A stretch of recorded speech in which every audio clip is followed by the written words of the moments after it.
Ma'am आप मेरी बात समझ क्यों नहीं रही हैं? मांग टीके के बिना आपका ब्राइडल लुक कैसे कंप्लीट होगा? एक तो मैं वैसे ही इतना भारी भरकम लहंगा पहनकर गर्मी से परेशान हो रही हूँ और ऊपर से ये इतनी हैवी ज्वेलरी। क्या हुआ रागनी बेटा, बारात आने को है और तुम अभी तक तैयार नहीं हुई? माँ आप जानती तो है ही कि मुझे गर्मी से कितनी ज्यादा प्रॉब्लम है। मुझे गर्मी का मौसम बिल्कुल पसंद नहीं है। ये सब जानते हुए भी आपने मेरी शादी गर्मी के मौसम में तय की है। रागिनी बेटा मैं तेरी दिक्कत समझती हूँ।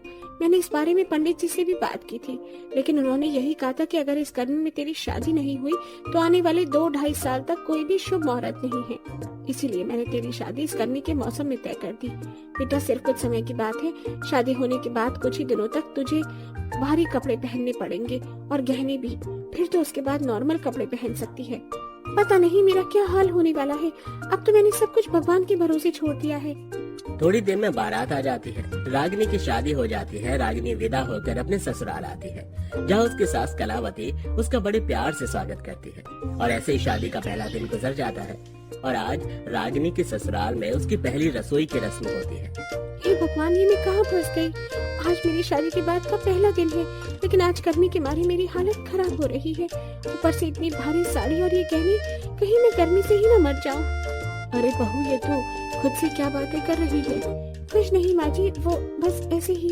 अच्छा ये सब छोड़, आज तेरी पहली रसोई की रस्म है, तो तू जल्दी से अपनी पहली रसोई का खाना बनाने की तैयारी में लग जा। ठीक है माँ जी। रागिनी खुद को संभालते हुए अपनी पहली रसोई का खाना बनाने की तैयारी में लग जाती है कि तभी रागिनी देखती है कि सिलेंडर तो खत्म हो गया है। माँ जी गैस तो खत्म हो गई, अब मैं खाना कैसे बनाऊंगी? अरे तो इसमें इतना परेशान होने वाली बात कौन सी है? मैंने आंगन में मिट्टी का चूल्हा बना रखा है, जाकर मिट्टी के चूल्हे पर खाना बना ले। क्या मिट्टी का चूल्हा? हाँ मिट्टी का चूल्हा। माँ जी गर्मी का मौसम है और बाहर इतनी तगड़ी धूप निकली हुई है। इतनी धूप में मैं इतने भारी कपड़े और गहने पहनकर चूल्हे पर खाना कैसे बनाऊंगी? अरे तू तो ऐसे कह रही है कि मैं तुझसे चूल्हे पर नहीं बल्कि अंगारों पर बिठवा कर खाना बनवा रही हूँ। अरे हमारे समय में हम लोग कड़ी धूप में 4 फुट का घूंघट करके 20-20 लोगों का खाना बनाते थे, और तुम आजकल की लड़कियां हो कि 2 लोगों का खाना नहीं बना सकती। लेकिन माँ जी, लेकिन कुछ नहीं, जाकर जल्दी से खाना बना, मुझे और सूरज को बहुत भूख लगी है। बेचारी रागिनी धूप में पसीने से लथपथ होकर चूल्हे पर खाना बनाने लगती है।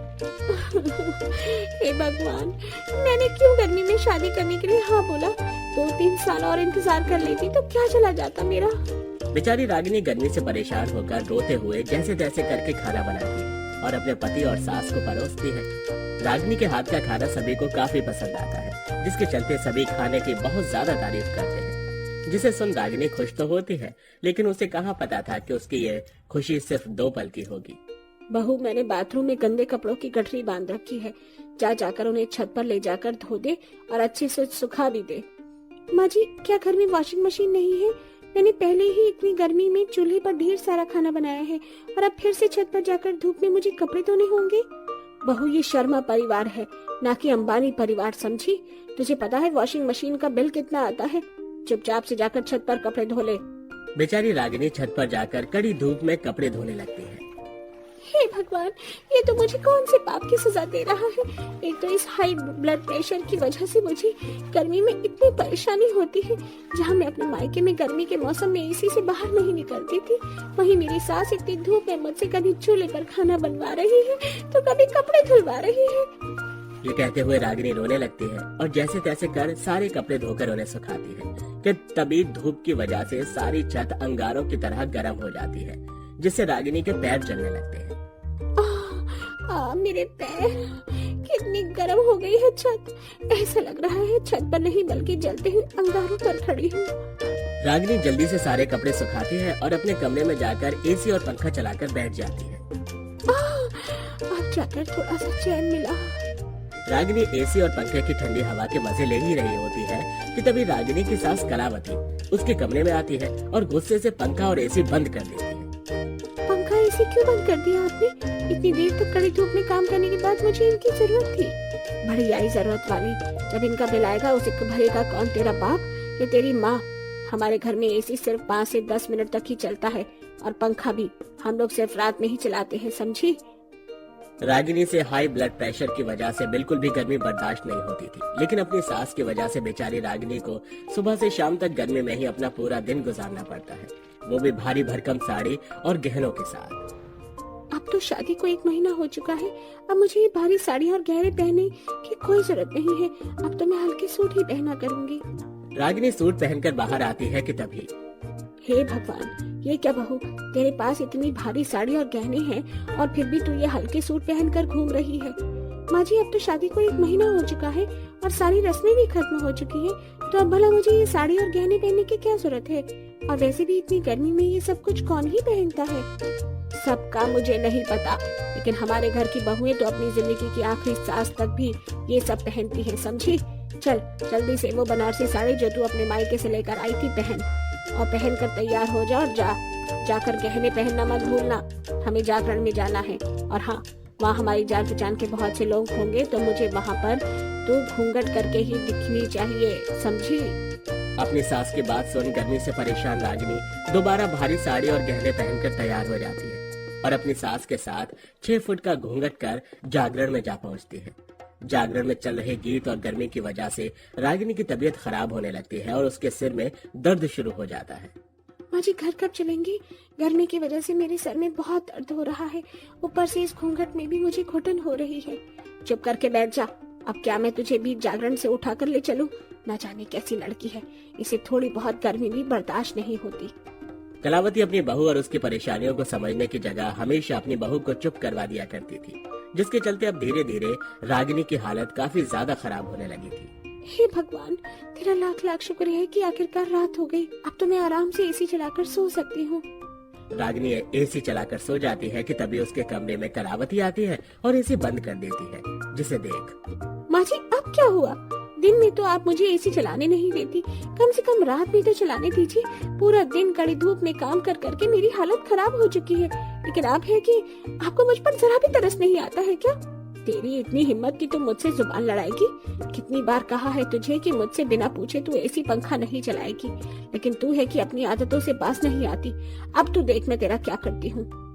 कलावती कुछ पैसे बचाने के चक्कर में रागिनी के कमरे का फ्यूज उड़ा देती है, जिसके चलते अब रागिनी से और गर्मी बर्दाश्त नहीं होती। और एक दिन जब रागिनी किचन में खाना बना रही होती है कि तभी उसे गर्मी की वजह से चक्कर आ जाते हैं और वो बेहोश हो जाती है।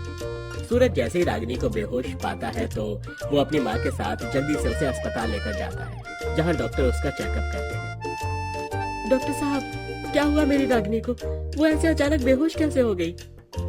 देखिए, गर्मी की वजह से इन्हें चक्कर आए हैं और ये बेहोश हो गई है। इन्हें हाई ब्लड प्रेशर की प्रॉब्लम है और ऐसे पेशेंट से आप भला गर्मी में काम कैसे करवा सकते हैं? देखिए, इनके गले और हाथ पर गर्मी की वजह से कितने सारे रैशेज और दाने निकल आए हैं। अगर आप लोगों ने अब भी सावधानी नहीं बरती तो कल को इनकी हालत और भी ज्यादा खराब हो सकती है। रागिनी, डॉक्टर क्या कह रहे हैं? तुम्हें हाई ब्लड प्रेशर की प्रॉब्लम है और फिर भी तुम गर्मी में इतना काम करती रही और तुमने मुझे एक बार भी नहीं बताया। मैं तो बहू हूँ ना, और बहू के तो फर्ज होते ही सारे काम करना और अपनी ससुराल की जिम्मेदारियों को संभालना। हाई ब्लड प्रेशर की प्रॉब्लम की वजह से मुझे थोड़ी बहुत भी गर्मी बर्दाश्त नहीं होती है। मैं माँ जी से बार बार कहती रही कि मुझे गर्मी लग रही है, मुझे गर्मी से परेशानी हो रही है, लेकिन उन्होंने मेरी एक नहीं सुनी और वो मुझसे गर्मी में ही काम करवाती रही। अपनी बहू की बात सुन और उसे इतनी तकलीफ में देख कलावती को रागिनी के लिए काफी बुरा लगता है और उसे अपनी गलती का एहसास हो जाता है। बहू, मुझे माफ कर दे। कुछ पैसे बचाने के चक्कर में मैं तो एक अत्याचारी सास बन बैठी। मुझे नहीं पता था कि तुझे गर्मी से इतनी ज्यादा दिक्कत परेशानी होती है, वरना मैं कभी ऐसा नहीं करती। रागिनी बहू, मुझे माफ कर दे बहू। कलावती रागिनी के सामने हाथ जोड़कर उससे माफी मांगती है, जिसे देख रागिनी अपनी सास को माफ कर देती है और साथ ही साथ कलावती रागिनी की हालत को देखते हुए किचन में भी अब एक एसी लगा देती है, जिसके चलते अब रागिनी को किचन में काम करने में कोई परेशानी नहीं होती। वहीं अब रागिनी भारी कपड़े भी पहनना छोड़ देती है, जिससे अब धीरे धीरे उसकी हालत ठीक होने लगती है। बहू, ये देख मैं तेरे लिए क्या लाई हूँ, नई वॉशिंग मशीन। अब तुझे गर्मी में छत पर कपड़े नहीं धोने पड़ेंगे और ऊपर मैं सुखा दिया करूंगी कपड़े। ओ मेरी प्यारी सासू माँ, थैंक यू, आप कितना ख्याल रख रही हैं। इस तरह सास को अपनी गलती का एहसास हुआ, जिसके चलते अब रागिनी बिना किसी परेशानी के अपने ससुराल में खुशी खुशी रहती है।